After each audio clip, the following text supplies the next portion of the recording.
नमस्कार साथियों, प्रशासन एस न्यूज हैंडल में आज हम जानेंगे मागा हिल्स पब्लिकेशन द्वारा छापी गई बिहार करंट अफेयर्स 2025 से मार्च 2025 के वन लाइनर्स को। चलिए शुरू करते हैं।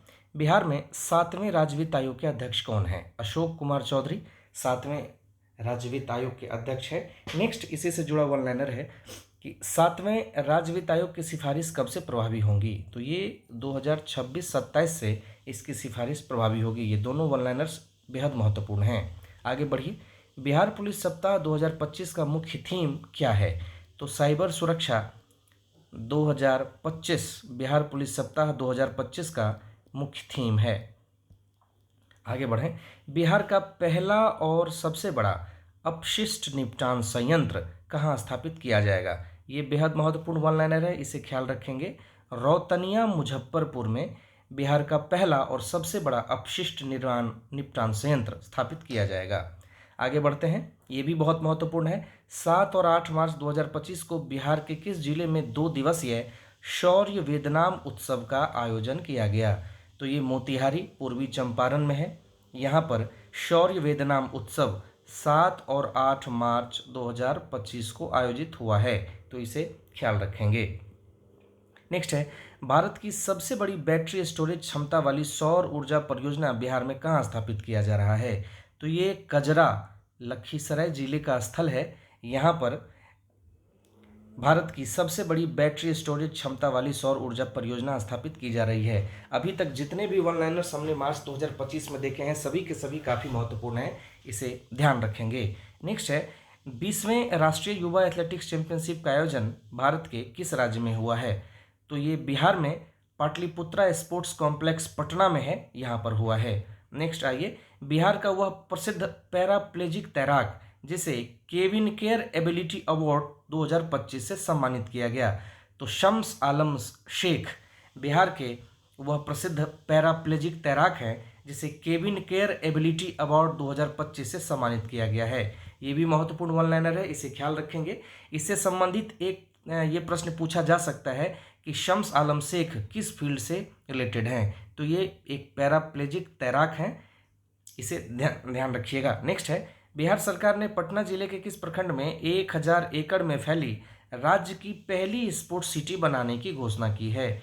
तो ध्यान रखेंगे, पुनपुन में इस तरीके की योजना प्रस्तावित हो चुकी है और यहाँ राज्य की पहली स्पोर्ट्स सिटी बनने की घोषणा की गई है।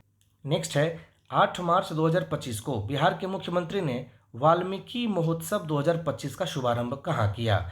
तो ये वाल्मीकि नगर पश्चिम चंपारण जिले में स्थित स्थल है, जहाँ पर वाल्मीकि महोत्सव 2025 का शुभारंभ 8 मार्च 2025 को बिहार के मुख्यमंत्री द्वारा किया गया। आगे बढ़िए। 18 मार्च 2025 को नई दिल्ली में आयोजित गवर्नमेंट डिजिटिक अवार्ड समारोह में बिहार को बिहार कृषि ऐप और स्मार्ट प्रीपेड मीटर के सफल क्रियान्वयन के लिए कौन सा पुरस्कार प्रदान किया गया?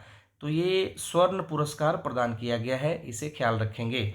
गवर्नमेंट डिजिटिक अवार्ड समारोह में बिहार कृषि ऐप और स्मार्ट प्रीपेड मीटर के सफल क्रियान्वयन के लिए। आगे है, 22 मार्च 2025 को बिहार राज्य के 113वें स्थापना दिवस आयोजन का थीम क्या है? ये बेहद महत्वपूर्ण वन लाइनर है, इसे ख्याल रखेंगे। उन्नत बिहार विकसित बिहार। उन्नत बिहार विकसित बिहार बिहार राज्य के 113वें स्थापना दिवस आयोजन का थीम है। ये बेहद महत्वपूर्ण है, इसे ख्याल रखेंगे। 71वीं पीटी में आपका आ सकता है। आगे बढ़िए। बिहार में किन 2 स्थानों पर स्पेशल इकोनॉमिक जोन SEZ स्थापित करने की घोषणा की गई है? ये भी बेहद महत्वपूर्ण वन लाइनर है जो आपके 71st BPSC में आ सकता है। नवानगर बक्सर जिले में और कुमारबाग पश्चिम चंपारण जिले में ये 2 नए SEZ special economic zone Bihar के इन दोनों स्थानों पर स्थापित करने की घोषणा हो गई है। बेहद महत्वपूर्ण वन लाइनर्स हैं मार्च 2025 के, इसको ख्याल रखेंगे। आगे है, 28 मार्च 2025 को केंद्रीय मंत्रिमंडल ने बिहार में 3712.40 करोड़ रुपए की लागत से 120.10 किलोमीटर लंबे किस कॉरिडोर को मंजूरी प्रदान की है? तो यह पटना आरा सासाराम कॉरिडोर है। इसे बिहार के इंफ्रास्ट्रक्चरल डेवलपमेंट के लिए काफ़ी महत्वपूर्ण माना जा रहा है। आगे बढ़िए। 28 मार्च 2025 को केंद्रीय मंत्रिमंडल ने बिहार की कोसी मेची अंतर्राज्यीय लिंक परियोजना को किस कार्यक्रम के अंतर्गत शामिल करने की मंजूरी दी है? तो बिहार की जो कोसी मेची अंतर्राज्यीय लिंक परियोजना है, इसे प्रधानमंत्री कृषि सिंचाई योजना और त्वरित सिंचाई लाभ कार्यक्रम के तहत शामिल करने की मंजूरी दे दी गई है।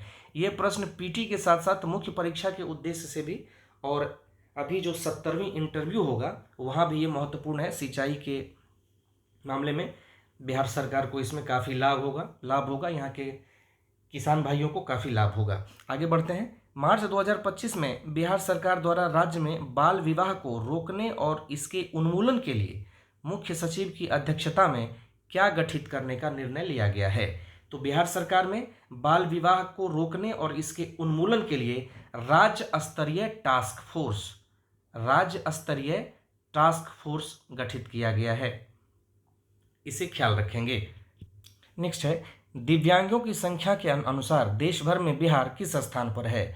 तो दिव्यांगों की संख्या के अनुसार देश भर में बिहार तीसरे स्थान पर है। आगे बढ़ते हैं। 24 मार्च 2025 को विश्व यक्ष्मा दिवस के मौके पर केंद्रीय स्वास्थ्य मंत्री जेपी नड्डा ने आधिकारिक रूप से बिहार की कुल कितनी पंचायतों को यक्ष्मा टीबी मुक्त घोषित किया है? ये बेहद महत्वपूर्ण वन लाइनर है जो 71वीं पीटी में आपको दिख सकता है, इसीलिए ख्याल रखेंगे। 344 पंचायतों को बिहार में यक्ष्मा मुक्त घोषित कर दिया गया है। बेहद महत्वपूर्ण वन लाइनर है, ख्याल रखेंगे। आगे बढ़िए। भूमि स्पर्श मुद्रा की देश में सबसे ऊंची 108 फीट बुद्ध की प्रतिमा कहाँ स्थापित हुई है? तो यह हिसुआ, नवादा जिला, बिहार में स्थापित हुई है। ये भी महत्वपूर्ण वन लाइनर है, ध्यान रखेंगे। आगे बढ़िए। मार्च 2025 में भारतीय रेल को मढ़ौरा सारण रेल फैक्ट्री में निर्मित कौन सा रेल इंजन सौंपा गया? 700वां इंजन। ये 700वां इंजन भारतीय रेल को सौंपा गया है। मढ़ौरा सारण रेल फैक्ट्री में निर्मित इस 700वें रेल इंजन को भारतीय रेल को सौंपा गया है, इसे ख्याल रखेंगे। आगे बढ़िए। भारत सरकार की ओर से जारी आर्थिक समीक्षा 2024-25 के मुताबिक बिहार में महिला श्रम बल भागीदारी वर्ष 2023-24 में बढ़कर कितना हो गया? तो ये 20% हो गया है, इसे भी ख्याल रखेंगे। ये मुख्य परीक्षा के लिहाज से भी महत्वपूर्ण है कि बिहार में महिला श्रम बल भागीदारी वर्ष 2023-24 में 20% है, और यह रिपोर्ट आर्थिक समीक्षा 2024-25 के मुताबिक है। भारत सरकार की आर्थिक समीक्षा रिपोर्ट 2024-25। आगे है, बिहार सरकार बिहार गांव के लोगों को त्वरित और पारदर्शी तरीके से न्याय दिलाने के लिए ई ग्राम कचहरी की व्यवस्था करने वाला देश का कौन सा राज्य है? पहला राज्य है। बिल्कुल सही बात है कि बिहार जो है ग्रामीण लोगों को त्वरित और पारदर्शी तरीके से न्याय दिलाने के लिए ई ग्राम कचहरी की व्यवस्था लागू करने वाला देश का पहला राज्य है।